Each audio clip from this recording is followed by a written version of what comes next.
My name is Tony Kitous. I'm the founder of Comptoir Libanais. I started my very first restaurant when I was 22 years old. Okay. That was just about 22 years ago in 1993. And it's been a long journey, hard and fun at the same time. And yeah, we're still here creating more restaurants, creating more spaces for people to come and enjoy themselves, to appreciate our culture, our food.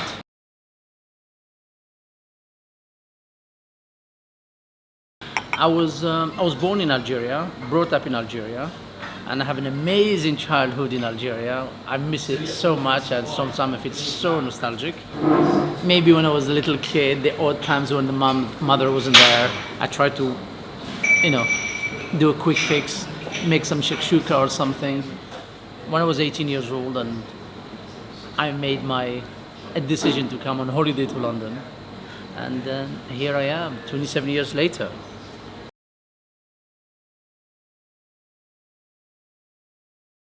I didn't have anything in particular that I wanted to do. I wasn't one of those children that really was so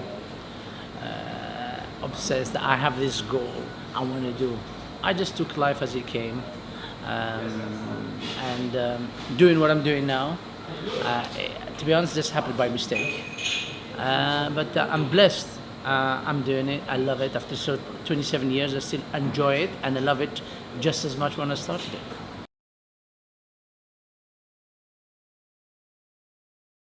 When I was a little kid, I was maybe 8, 9 years old. I used to live outside a very busy football stadium, football pitch, and whenever my local team plays, it's a sellout. So I can wake up early in the morning, go and buy some tickets, depends on how big is the game, by 20, 30, 40, 100. Wake up early in the morning, just a couple hours later, 3 hours later, sell them. When I sell out, I go home quickly, make some lemonades. My mother was always my accomplice. Make some sandwiches, with sardines and harissa, and sell them. That's when I really started. And I just see it's progression what I started doing since I was 8 years old, to be honest.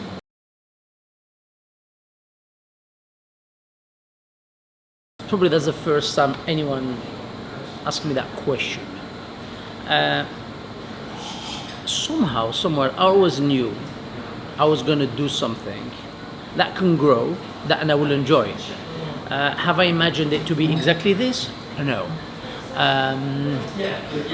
But sometimes, of course, I ask myself and just look at myself where I come from, where I am today. And I do think about this a lot. And it makes me, every time I do that, it makes me appreciate much more. Gives me much more inner energy to do a lot more. But for me, I just look at it, it's work in progress. And I just think there's a lot more that can be done. I love what I'm doing. Of course it's a business, but because everything we do, I have a motto. My goal is to make sure introduce, to showcase our food, our culture, our hospitality. Therefore, for me, my vision, my ambition, is to go global. I love to do what we do here in the US, in America, South America, all over Europe, in Asia. Yeah, in a way, maybe it's a very naive thing to say, but I know it's a lot of hard work because I'm loving it, because I'm enjoying it so much, because it's within me. It doesn't feel like work. But yeah, absolutely. I think I knew something one day I was going to do something as a kid. Maybe it's very naive. Maybe I was dreaming, but I'm living my dream.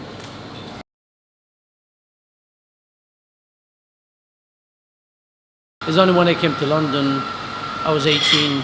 The only thing I could do is work in restaurants. I was just doing any kind of jobs, washing up, cleaning the bathrooms, eventually serving the waiters. The moment I decided to stay, in my head, I was 18 years old, I had to put a goal that if I'm going to stay, I need within 4 to 5 years I need to open my own business. Every morning I said, please God, I want to open this restaurant. And it's eventually when I opened my first restaurant, I thought I knew everything at that age, 22 years old. I thought I know everything, I don't need any advice, and there's an element of that when you're 22 years old. Unfortunately, I didn't have so many people to turn to for advice. I did it my way. It's the way or whatever, I think this is logical. I made a lot of mistakes. So I fell down many times, I came up again, and I had to fight. Eventually, something in me clicked when it comes back to the design, when it comes back to the food, when it comes back to how we serve the food. You know, we have so many good things that people actually don't know, didn't even know they exist. And for me, that's what I like to do. I like people when they come, they say, oh, I didn't know this existed. I didn't know this food is as simple as this, as healthy as this. So basically, that's how that passion started, to be honest.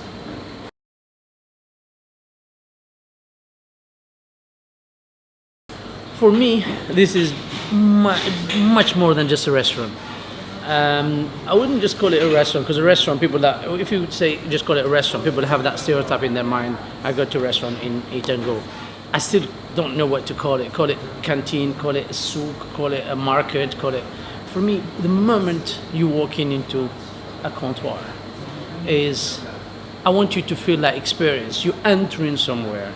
It's like you switch off. If you're in Oxford Street, if you're in London, if you're in Paris, the moment you walk in here, you feel like you're transported to maybe someone's home in the Middle East, a souk. You know, and those ingredients people can't find anyway. The spices, the rose water, the orange blossom, the halawa, Turkish delight. And when you see all these bags over there being sold, it's like you're going to a souk and buying something. For me, I don't want people to feel like they be treated like customers. I want people to feel like they come as guests in someone's home. And I wanted something to be very simple, very natural. It's not pretentious. I wanted the place you can see someone coming from Oxford Street or from Bond Street that they just bought a bag for £2,000. Then next to them, some couple students that only have £5 each to spend, sitting next to each other.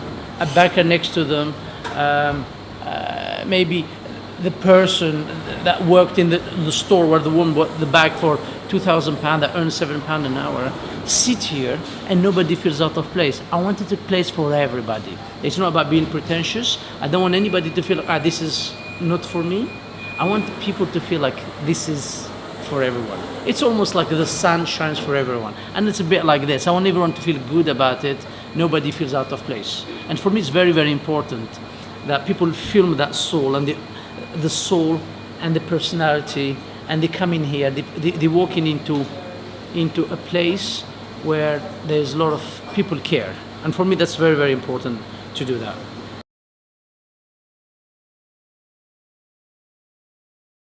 For me, the design is very much based on real story. It's bringing back a culture, a design that we've been brought up as a little child, but it's a culture that existed and design that existed for hundreds of years, thousands of years. Our old Arabic patterns, our colors, our different scents. In fact, what we do, we don't order. We just, most of the things, we know the idea. We have a pattern. We just go somewhere. We make things happen. We source things. We sometimes find things that someone just wanted to sell from an old house. We try to buy them. That is the idea. When you have a house, your grandparents, you don't walk into your grandparents. This is designed by by a designer, and they bought everything. No, you feel like it evolved with time. It evolved, and that's exactly how I like it to be here. And as you see here, everything is for sale here. Whatever you want, you can buy it. Yeah, the bags, the pots, everything here is for sale.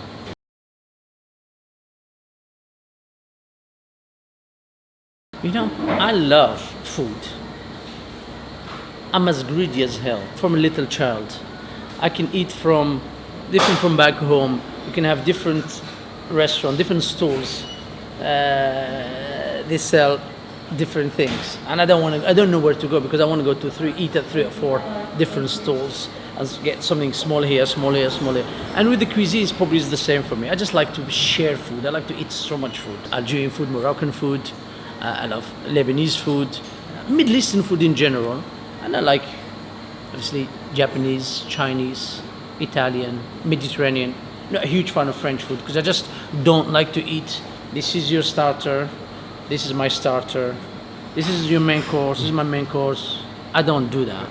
If I have to go to a restaurant, I just take over the order. I say, what would you like to order? Yeah. I like to eat this, fine. I'll order that for you. I'll order another 2 or 3 starters. I put them in the middle.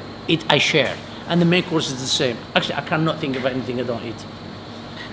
But yeah, of course, I have a small soft spot for our food and our culture. Yeah. For me, is very close to my heart is obviously Middle Eastern food. If I have to zoom to, it's Lebanese food because I really love eating it. I enjoy eating it. And I think it's a shame not enough people doing exactly what we do, because my motto, my dream to make Lebanese food become as popular as Italian food is today. Popular is one of the most eaten food in the world, and I like one day people to try it, and eventually bit by bit they start eating it exactly the same way. And that is, you know what? It's a matter of time. I really believe that. The repertoire of dishes is so huge. It's really so huge. People don't only know few things in here. They know tabbouleh, they know hummus, they know falafel, maybe they know baba ganoush. This is the most obvious thing. There's hundreds and hundreds of dishes that people don't know. But it's just a matter of time. Italian food 30 years ago, it was probably like Lebanese food.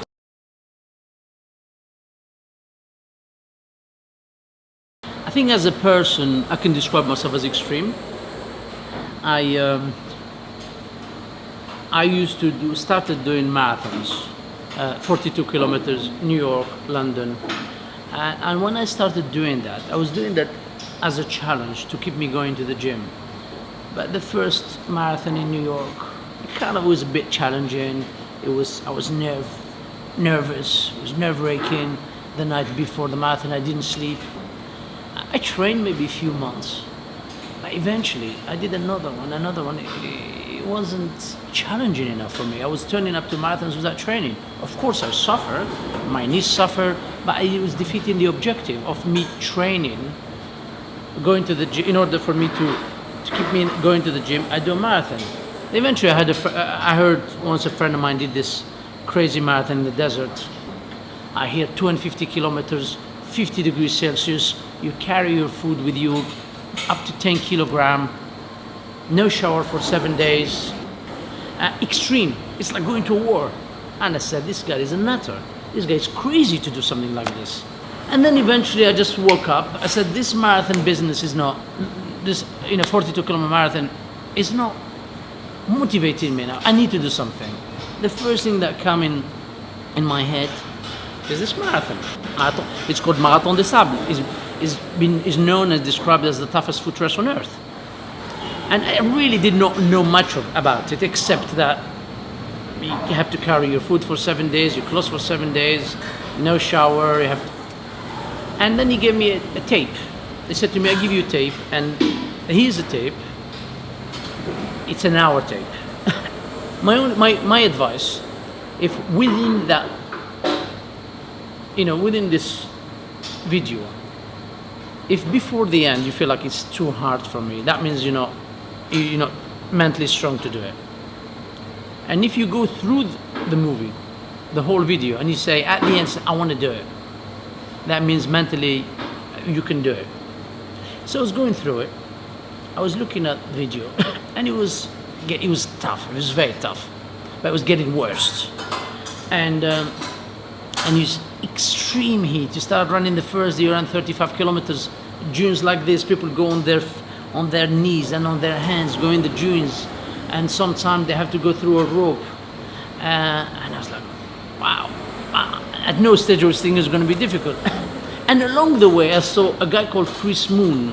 Chris Moon was someone that was working, I believe, in Africa. He was doing charity work, and I think we did some work with Princess Diana at the time.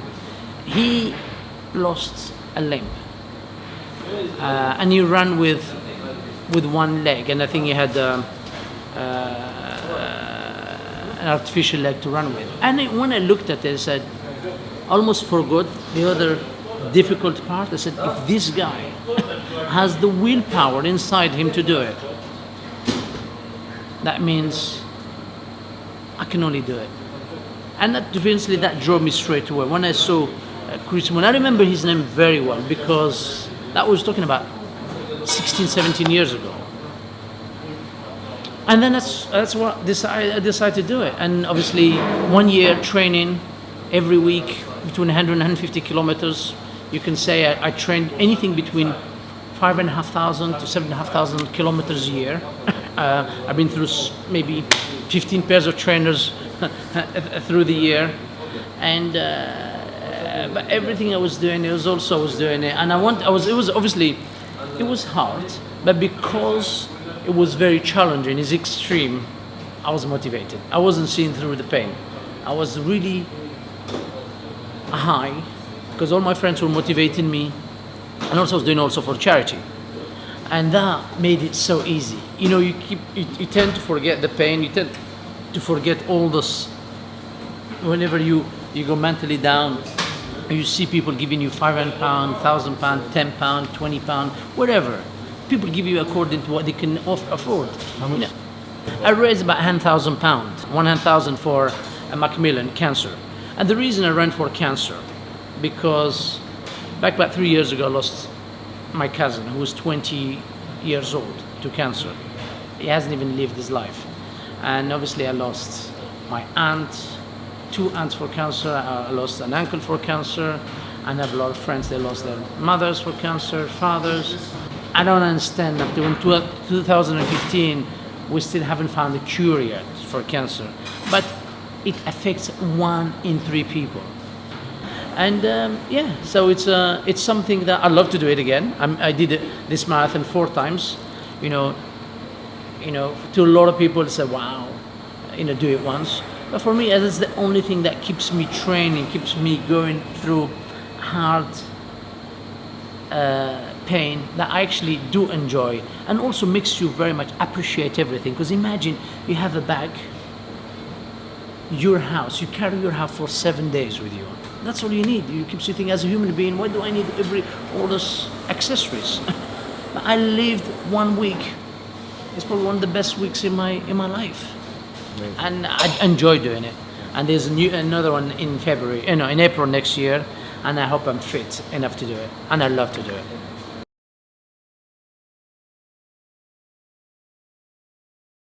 For me, I did the books because many times, a lot of people ask me, oh, how do you make this? Can you do this? You have a recipe? You have a recipe book? And to be honest,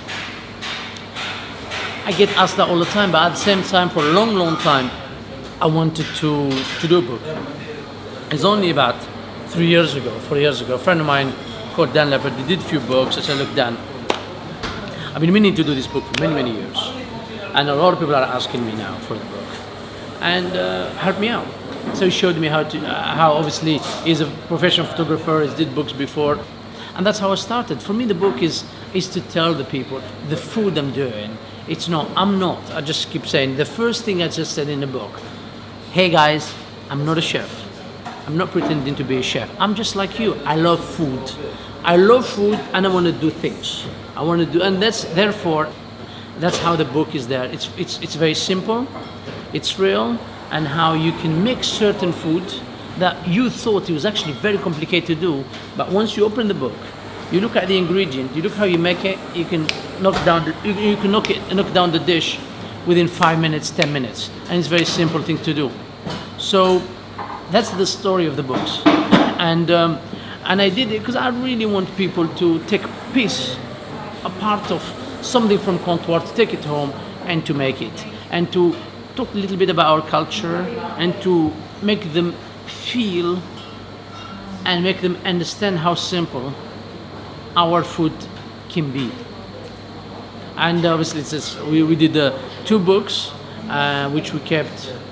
The first one kept it very traditional, very simple. The second one is more express, something people, for busy people, that they just want to make something quick after work. But there's also a third book coming up. This third book, obviously, I'm still working on all the dishes that I loved when I was a child and when I love when I'm now, through my journeys, and it's coming out probably towards the end of next year. So for me, a book is one way to help spread the love of Lebanese and Middle Eastern food.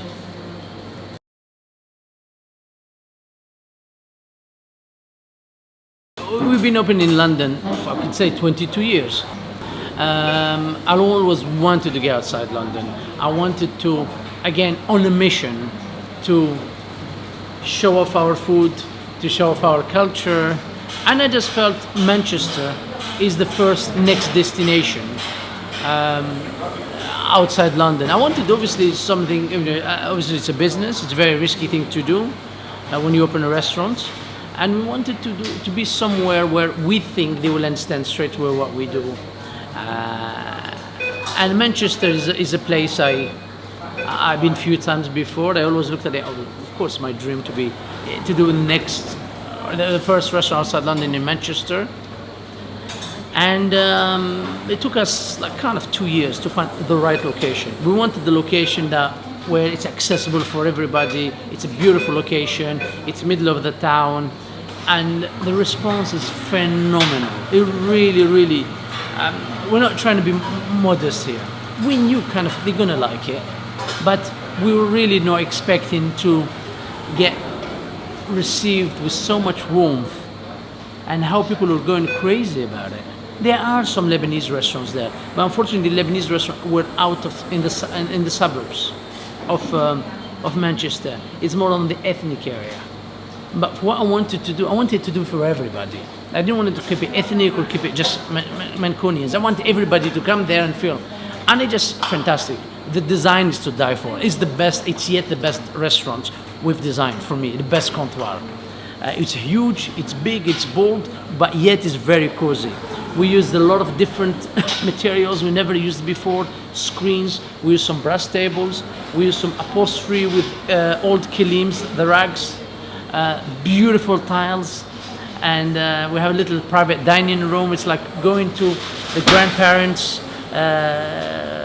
dining room. It's incredible. Big kitchen where you can have big oven there. You make the manaish, the Lebanese flatbreads in front of you, and we have, because it's so big, you can have a kind of a bigger area where we call it the souk.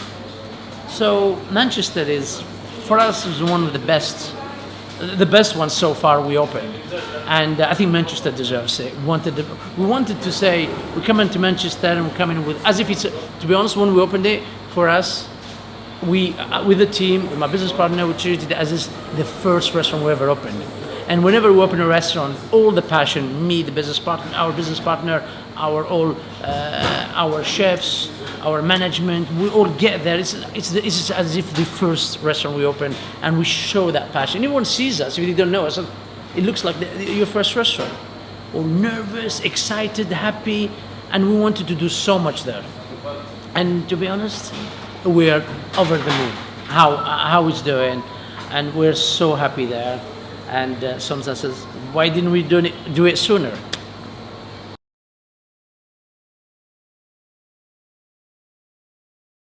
For me, those harissa tins mean a lot for me. When I was a child, harissa and bread and some chips. You know, you could ask anyone in North Africa, Algeria, Morocco, Tunisia, Libya. This thing will mean so much to them. You know, we're all brought up to believe Algerians. I thought, obviously, when I was a little kid, I thought harissa was Algerian, but really, harissa obviously is very much was born in Tunisia, and because at those times Algeria, Tunisia, Morocco was really almost one country. So this is something I was brought up with, and I could go to a restaurant as a little kid. This is a true story. I can walk in with no money in my pockets between my school breaks. I can just walk in very quickly, sneak into a restaurant. You see they put a pot of harissa, a big pot of harissa with a spoon inside, a basket of bread, and jug of water. I walk in, I have my bread, my harissa, and I eat it, bit of water. By the time the waiter comes in, already finished. And I said to him, I'm sorry, I changed my mind, I leave. And I used to do that a lot. This is my childhood stories. And this is where, for me, harissa means so much to me. And then eventually, when you have people say, oh my God, the harissa, would love to get, I didn't know what you could get it here, you could sell it here, you could buy it here. You know, and a lot of people actually, it's not just me. A lot of people, when the moment they say it, become nostalgic. And you know what? It's pretty, it's color, represents who we are. It might be kitsch, but it's exactly who we are.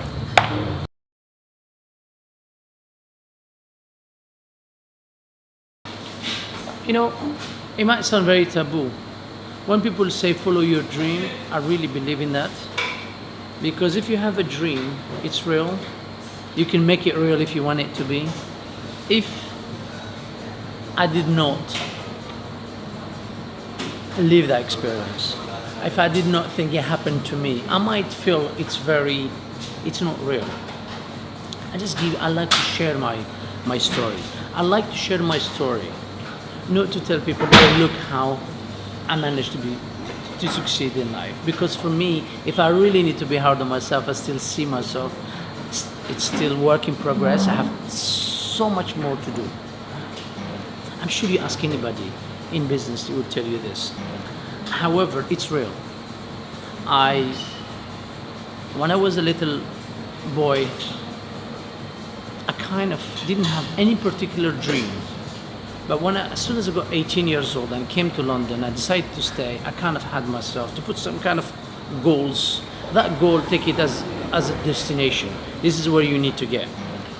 And mine is simple. I share my story in order to inspire, to tell whoever that you too can do it.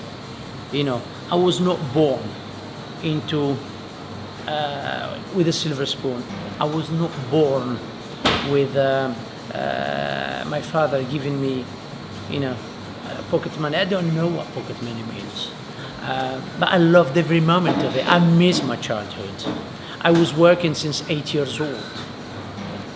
What I'm going to say is, if for me I came to London just on holiday, no plans whatsoever to stay, £70 in my pocket.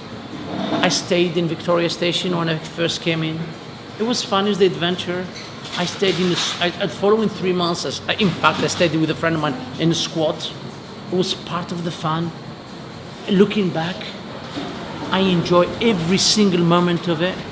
But obviously, my advice to young kids is, it might be some of them are extreme. Personally, there's 3 things I didn't do. I never smoked, I never took drugs, I never drank alcohol. That for me, I think that was the kind of thing that because I wanted to stay focused.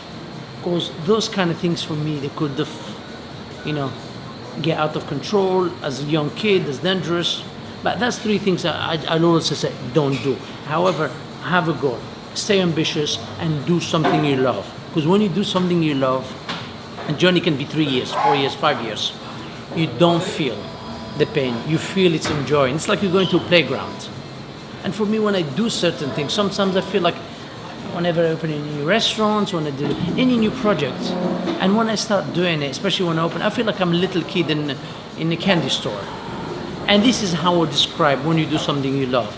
And that's the biggest advice. Do something you love and just keep at it. And there's always one thing you can do is succeed.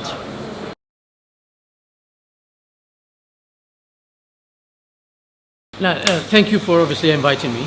I really appreciate it. And I really hope, obviously for me it's two things. When I wanted to talk to you, and I want to encourage you. The other reasons, I want to inspire anybody that really needs a bit of push, bit of motivation, and I hope people will understand.